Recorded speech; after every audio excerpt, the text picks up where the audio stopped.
Hai semuanya, Assalamualaikum. Selamat datang kembali di channel YouTube-nya Angki and Baby. Oke teman-teman, di video kali ini aku mau sharing kepada teman-teman semua tentang pengalaman aku melahirkan bayi prematur secara normal.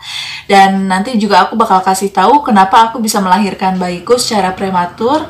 Dan aku juga mau kasih tahu dan menjawab pertanyaan teman-teman kenapa aku bisa melahirkan di rumah sakit tanpa surat rujukan. So, buat teman-teman yang penasaran, yuk langsung aja tonton video berikut ini ya.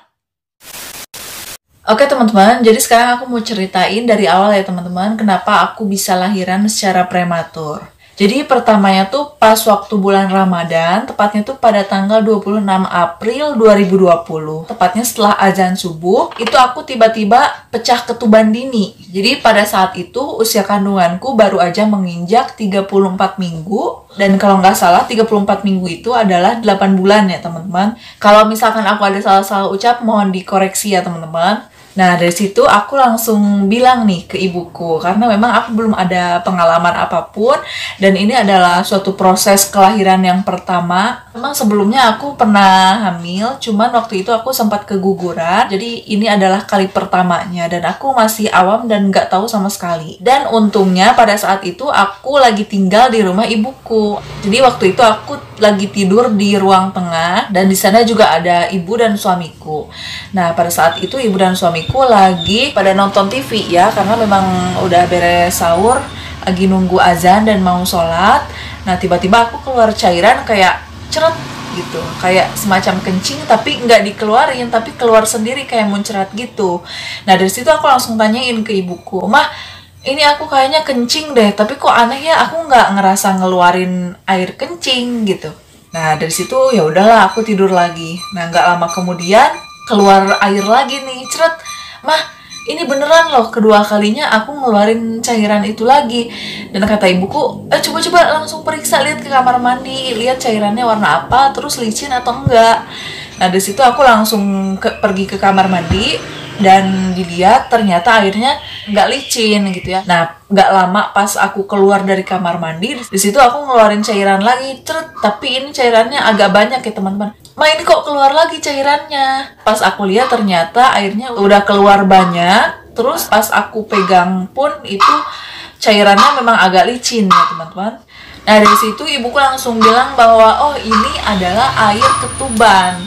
Dan gak lama kemudian setelah mereka sholat subuh, ibuku dan suamiku langsung pergi ke vaskes tingkat 2. Karena memang di vaskes tingkat 1-nya itu gak ada tempat untuk bersalin. Dan aku rencananya itu mau melahirkan dengan menggunakan BPJS ya teman-teman. Mereka langsung menuju ke vaskes tingkat 2. Dan ternyata setelah ibuku pulang, ibuku mengatakan kabar yang kurang enak ya. Bahwasannya di sana tempat bersalinnya terbatas dan sedang ada orang yang mau bersalin juga, cuman masalahnya dia kena hepatitis gitu. Dan pihak vaskes satunya mengatakan bahwa aku bisa aja diterima di sana, cuman mereka tidak bertanggung jawab kalau misalkan ada sesuatu yang terjadi sama aku gitu. Nah, pada saat itu ibuku bertanya-tanya dulu ya, kalau misalkan nggak bisa di sini, kita harus kemana lagi? Dan di situ dikasih tahu bisa ke rumah sakit pemerintahan dan bisa juga ke swasta. Kalau misalkan mau ke swasta, mungkin aja bisa mengeluarkan dana lagi ya, karena nggak semuanya di cover oleh BPJS. Dan dari situ ibuku langsung pulang, dan sesampainya di rumah, ibuku langsung membawaku pergi ke rumah sakit Sariningsih. Nah, kita langsung aja tuh ke sana ya, menuju ke rumah sakit Sariningsih. Dan nggak lama kemudian di sana aku ditanya-tanya dulu, terus aku bilang mau melahirkan pakai BPJS bisa atau enggak. Kata mereka bisa aja, cuman pas ngelihat buku catatan kehamilannya aku, ternyata di situ usia kehamilannya baru 34 minggu atau 8 bulan. Sementara di rumah sakit Sariningsih itu belum ada NICU, jadi nggak ada tempat untuk bayi prematur. Jadi aku nggak bisa ditangani, tapi pihak rumah sakit Sariningsihnya itu memberi arahan gitu ya, aku harus pergi kemana-kemana, dan dikasih tahu juga rumah sakit mana-mana aja yang terdapat NICU-nya. Dari situ dikasih tahu lah nih ke rumah sakit Hermina Pasteur. Nah, setelah itu nggak lama kita langsung pergi lagi menuju ke rumah sakit Hermina Pasteur. Sesampainya di sana aku langsung dimasukkan ke ruangan UGD, cuman belum ditangani sih ya, cuman disuruh rebahan dulu biar si air ketubannya nggak banyak keluar. Sementara ibu dan suamiku lagi mengurus dulu administrasi. Nah, di sana aku mau melahirkan dengan menggunakan BPJS. Nah, teman-teman, di video sebelumnya aku mau kasih tahu kan kenapa aku bisa lahiran di rumah sakit tanpa menggunakan surat rujukan. Jadi memang alurnya itu dari vaskes pertama itu kan aku udah sempet minta surat rujukan untuk lahiran dengan menggunakan BPJS. Tapi nggak dikasih karena katanya kalau misalkan mau lahiran, aku tinggal langsung aja datang ke vaskes tingkat 2. Nah, pas tadi ibuku datang ke vaskes tingkat 2 dan mau lahiran, ternyata di sana lagi ada orang yang mau melahirkan, cuman dia terkena hepatitis. Jadi, aku disarankan untuk mencari tempat persalinan lain. Dan di situ aku nggak dikasih surat rujukan karena kondisinya memang udah urgent banget. Aku udah terus-menerus keluar air ketuban, sementara aku nggak ngerasain mules sama sekali ya teman-teman. Nah, jadi itu alasannya kenapa aku bisa melahirkan di rumah sakit tanpa surat rujukan, karena memang kondisinya udah urgent banget. Dan aku juga udah sempat minta surat rujukan ke vaskes tingkat 1 dan 2, tapi memang nggak dikasih ya teman-teman. Selanjutnya, setelah ibuku dan suamiku urus-urus surat dan administrasi pembayaran, di situ aku langsung dipindahkan ke suatu ruangan yang aku nggak tahu namanya apa, itu aku lupa lagi ya. Di situ aku cek-cek gitu pakai alat namanya tuh cardiotocography. Ya, namanya tuh itu ya teman-teman, atau aku singkat aja CTG ya biar gampang. Jadi kayak ditempelin piringan bulat gitu di bagian perut, terus dikasih sabuk, lalu tangan kita disuruh megang kayak ballpoint gitu yang ada cetrak-cetreknya. Nah, jadi kalau misalkan kita ngerasain ada gerakan janin di dalam perut, kita langsung nyalain ballpointnya itu di cetrak-cetreknya. Nah, sambil aku dites kardiotoksikografi, di situ juga susternya sambil tanya-tanya juga untuk pendataan mungkin ya kehamilan keberapa, ada keluhan apa, pokoknya pertanyaan-pertanyaan seputar kehamilan gitu. Nah, beberapa menit kemudian selesai dan langsung keluar hasilnya. Dan alhamdulillah semua hasilnya bagus ya teman-teman. Dari mulai detak jantung janinnya bagus, kemudian gerakan bayinya juga aktif. Nah, nggak lama setelah itu aku langsung disuntik perangsang karena memang sampai saat sesudah aku melakukan tes CTG itu aku belum merasakan kontraksi sama sekali. Jadi di situ aku disuntik perangsang biar aku ngerasain kontraksi gitu. Gak lama setelah aku disuntik langsung aku ngerasain kontraksi yang bener-bener belum pernah aku rasain sebelumnya ya teman-teman. Buat kalian yang pernah ngerasain gimana rasanya melahirkan, pasti kalian tahu banget gimana sih rasanya kontraksi, dan itu terjadinya cukup lama banget dan sering banget ya teman-teman sakitnya itu. Jadi kayak sakit hilang, dan itu berlangsung dari jam 7 pagi sampai dengan jam setengah 2 siang. Rasanya sakit banget dan udah nggak bisa diungkapkan dengan kata-kata lagi. Oke, setelah itu pas air infusannya setengah lagi, di situ aku diganti oleh susternya air infusannya, diganti dulu dengan cairan pematangan otak.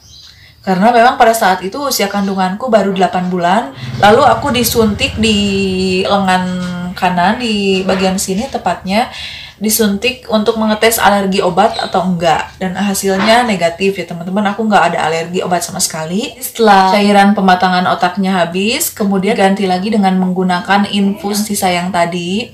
Sambil di situ juga dicek pembukaannya. Kalau misalkan pembukaannya bisa bertambah, itu kemungkinan aku bisa melahirkan secara normal. Tapi kalau misalkan nggak bisa bertambah si pembukaannya, itu ada kemungkinan aku harus melahirkan secara sesar. Tapi alhamdulillah dikasih kelancaran ya teman-teman. Pembukaannya terus bertambah, Perasaan aku udah mulai deg-deg kayak pikirannya udah nggak karuan lah pokoknya. Kira-kira aku bisa atau enggak nih bakal menghadapi persalinan ini gitu. Karena ini adalah kehamilan kedua aku setelah kehamilan pertama aku sempat keguguran. Jadi di situ aku merasakan hal yang benar-benar aku takutkan gitu. Aku takut banget kehilangan karena memang usianya belum cukup gitu ya. Jadi aku belum nyampe 9 bulan tapi udah mau melahirkan gitu, antara percaya nggak percaya, antara yakin nggak yakin. Pokoknya di situ perasaan aku udah nggak karuan banget, dan dari situ aku mulai intens merasakan sakit perut atau kontraksinya ya teman-teman. Nah teman-teman, saat dipindahkan ke ruang persalinan itu adalah ketiga kalinya aku dicek pembukaan, dan ternyata masih pembukaan 7. Aku kira udah lengkap ya, karena emang benar-benar ngerasain sakit yang sering banget, ngerasain sakit yang benar-benar belum pernah aku rasain sebelumnya gitu ya. Jadi rasa sakit melahirkan itu lebih-lebih dari sakit ketika aku haid Nah dari situ nggak lama kemudian aku ngerasain rasa mules yang kayak pengen buang air besar gitu, ngerasain mules banget. Di situ aku minta izin ke susternya, "Sus, saya pengen turun dari kasur, saya pengen buang air." Kata susternya, "Jangan ibu, jangan, ibu udah pembukaan 7. Tapi ini beneran sus, udah saya sakit perut banget ini, kayak pengen buang air. Sebentar aja sus, nggak boleh ibu, nggak boleh turun keluar, saya nggak boleh turun. Udah kalau pengen buang air di situ aja," kata susternya. Ternyata itu bukan rasa atau sakit perut pengen buang air, ternyata itu adalah proses mendekati mau lahiran gitu. Dan beberapa menit setelah tadi cek pembukaan ke-7, dan di situ aku mulai pembukaan lengkap. Kemudian aku mulai melahirkan babyku. Nah teman-teman, di situ rasanya aduh susah banget, sakit banget, dan kayak lama banget gitu ya. Jadi aku tuh ngerasain kontraksi itu dari jam 7, dan kemudian keluar-keluar bayi itu jam setengah 2 siang ya teman-teman. Dan dari situ rasanya semua sakit yang tadi intens, yang tadi sering banget ngerasain sakitnya, tiba-tiba hilang gitu aja. Nah jadi di situ aku ngerasa kemplong aja gitu, plong, yang tadinya rasa sakit kontraksi, sakit ketika aku lahiran, itu semuanya tuh langsung hilang dalam sekejap gitu. Kemudian aku di situ langsung ngerasa terharu gitu saat denger bayiku nangis. Gitu ya. Ya Allah, alhamdulillah bayiku hidup.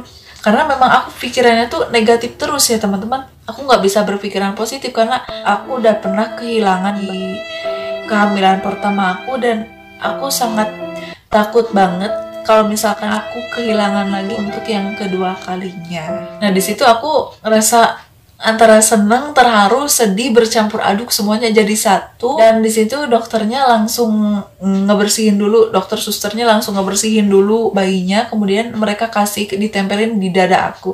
Di situ aku untuk pertama kalinya ngerasain kehangatan antara ibu dan anak. Di situ aku senang, sedih, terharu, pokoknya semua bercampur aduk. Alhamdulillahnya aku salut banget dan berterima kasih banget sama dokter-dokter dan suster yang ada di Rumah Sakit Hermina Pasteur. Mereka baik-baik banget dan juga sabar banget menangani pasien-pasien ya, salah satunya pasien seperti aku gitu ya, yang marah-marah, yang nangis-nangis, yang cengeng, rewel, pokoknya. Aku mau ucapin terima kasih banget ya ibu dokter suster yang udah sabar banget menghadapi aku. Dan ternyata setelah itu ada masalah baru, yaitu aku harus dijahit teman-teman. Oh my god, sesuatu yang paling aku takutkan selama ini. Jadi aku setelah lahiran aku dijahit dan cukup banyak banget ya teman-teman. Jadi dari bagian aku sobek, aku entah kayak gimana ya, aku ngelahirinnya kok bisa sampai panjang gitu, dari depan sampai belakang tembus sobeknya. Pokoknya aku ngerasain sakit yang aduh teramat sangat gitu ya. Setelah aku merasakan sakit kontraksi, sakit melahirkan, kemudian aku harus merasakan sakitnya dijahit. Dan proses penjahitan itu kalau nggak salah nggak dibius ya teman-teman, karena aku ngerasain waktu jarum ditusuk itu aku bener-bener ngerasain rasanya, nikmatnya penusukan itu. Dan setelah itu, setelah selesai penjahitan, kemudian ada masalah baru lagi nih teman-teman. Jadi setelah dijahit, aku ditinggalin dulu selama beberapa menit. Gak lama kemudian, susternya datang lagi, kemudian nanyain kondisi aku, gimana kabarnya, udah baik atau belum, terus sambil ngucapin selamat juga. Dan dari situ susternya juga nanya, dari semenjak melahirkan, aku udah buang air kecil atau belum? Terus aku bilang, belum sus, pengen kencing nggak? Susternya bilang gitu. Aku bilang pengen sus. Ya udah sok kencing aja di situ di tempat tidur, karena ibu kan baru dijahit gitu. Aku bilang oh nggak apa-apa sus, tapi saya malu gitu ya, masa harus buang air kecil di tempat tidur. Nah di situ aku maksain ya untuk membuang air kecil di tempat tidur. Ternyata aku nggak bisa buang air kecil di tempat tidur. Jadi di bagian kantung kemih aku tuh ngerasa penuh banget air kencing, cuman pas dikeluarin itu nggak bisa keluar. Di situ aku langsung ngerasa panik gitu ya. Sus ini kok kenapa ya? Saya kok jadi nggak bisa kencing? Apa jangan-jangan saluran kencingnya kejahit gitu ya? Jadi aku nggak bisa kencing gitu. Nah, oh sebentar ya bu, cina. Abis itu susternya bawa alat gitu kayak semacam sedotan, kemudian ditusukin, dan di situ keluar air kencingnya lewat selang itu, selang yang kayak sedotan gitu. Terus susternya bilang, tuh ibu dari tadi pengen kencing ya, ini air kencingnya banyak. Setelah air kencingnya habis, di situ aku ngerasain plong banget, Dan di situ aku nggak langsung selesai ya. Susternya bilang, "Ibu tunggu sebentar ya, mau dibersihin dulu darah-darahnya." Di situ aku ngerasain sakit lagi karena yang habis dijahit kemudian dikorek-korek lagi untuk bersihin darah. Yang aku tahu cuman aku ngerasain sakit yang benar-benar ketika susternya itu bersihin darah yang ada di deket-deket penjahitan itu ya. Nah, nggak lama setelah itu, susternya langsung pergi ninggalin aku, katanya istirahat sebentar ya Bu, nanti kita akan pindahin ke ruang perawatan. Di situ aku langsung istirahat, ditemani oleh ibuku, sementara suamiku keluar. Mungkin dia agak shock setelah tadi menemani aku bersalinan. Selang beberapa menit kemudian, susternya datang ke ruangan persalinan sambil membawa kursi roda, dan aku disuruh pindah ke kursi roda karena mau dibawa ke ruang perawatan. Nah, di situ saat aku turun dari kasur dan duduk di kursi roda itu rasanya nges banget ya teman-teman, apalagi kursi roda kan si kursinya itu kayak melenoi gitu ya. Jadi kerasanya tuh nikmat banget ya teman-teman saat aku duduk kena jahitan yang masih basah yang baru banget dijahit. Setelah itu aku dibawa dari ruang persalinan ke ruang perawatan. Nah, dari situ aku dimasukin ke ruang perawatan kelas 1. Padahal aku ikut BPJS kelas 3 ya teman-teman. Cuman karena kelas 3-nya penuh, karena memang pada saat itu banyak banget orang yang mau melahirkan, jadi penuh. Jadi aku dimasukinnya ke ruang kelas 1. Nah teman-teman, pas di tengah-tengah lagi dijahit tadi tuh, bayiku dibawa ke ruang perawatan karena dia harus dirawat di NICU, di tempat NICU atau di inkubator, karena memang dia lahirnya prematur ya teman-teman. Dan di situ aku 7 jam nggak boleh ketemu sama sekali dengan bayiku. Jadi aku tuh ketemu bayiku itu pada waktu jam 10 malam ya teman-teman. Itu rasanya kayak seneng-seneng gimana gitu ya teman-teman saat bayiku datang ke sini. Dan alhamdulillah semuanya baik, lancar, normal, sehat, selamat ya teman-teman. Alhamdulillah banget ya Allah. Terima kasih udah memudahkan jalan aku. Oh iya teman-teman, di sini juga aku mau kasih tahu kepada teman-teman semua bahwa afirmasi positif juga penting banget ya teman-teman saat bayi masih dalam kandungan. Terus aku selalu meminta sama Allah, ya Allah, aku pengen banget nih ngerasain gimana sih rasanya melahirkan di rumah sakit. Karena memang aku sangat khawatir banget ya di kehamilan kedua ini karena sempat aku keguguran, dan juga waktu terakhir USG itu bayiku terlilit 2 lilitan tali pusar ya teman-teman. Jadi di situ aku merasa sangat takut. Dan alhamdulillah semua doa-doa dan harapan aku dikabulkan oleh Allah. Oke teman-teman, sampai di sini dulu ya perjumpaan kita di video kali ini. Semoga video sharing pengalaman aku tentang melahirkan ini bisa bermanfaat untuk teman-teman semua. Terima kasih sudah menyaksikan video ini. Jangan lupa di like, comment, dan subscribe ya. Bye-bye.